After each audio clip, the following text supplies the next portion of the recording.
नमस्कार, लोकसंदेश न्यूज मध्ये आपलं स्वागत। मी अश्विनी। चला तर पाहूया आजच्या विशेष बातम्या।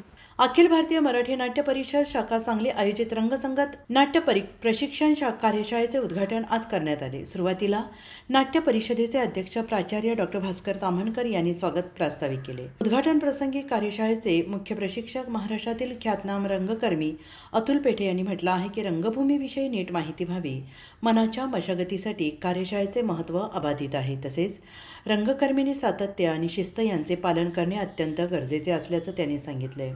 नियामक मंडळ कार्यकारिणी सदस्य संदीप पाटील, चंद्रकांत धामणीकर यांनी मनोगत व्यक्त करत उपक्रमाचे कौतुक केले। यावेळी ख्यातनाम दिग्दर्शक अभिनेते प्रदीप वैद्य, दिग्दर्शक प्रकाश योजनाकार अभिजित झुंजारराव, दिग्दर्शक अभिनेता आशिष वाघमोडे, ओंकार गोवर्धन, नाटककार डॉ. अरुण मिरजकर हे प्रशिक्षक म्हणून 5 दिवस जबाबदारी सांभाळणार आहेत।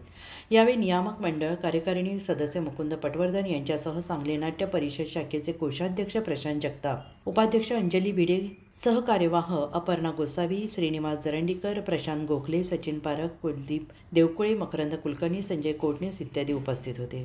या कार्यक्रमाचे सूत्रसंचालन शशांक लिमये यांनी केले, तर या कार्यशाळेचे प्रमुख नियोजन नाट्य परिषदेचे प्रमुख कार्यवाह विशाल कुलकर्णी करत आहेत। अशाच विशेष घडामोडींसाठी आमच्या YouTube चॅनलला सबस्क्राइब करा, फेसबुकला लाईक करा आणि इन्स्टाला फॉलो करा।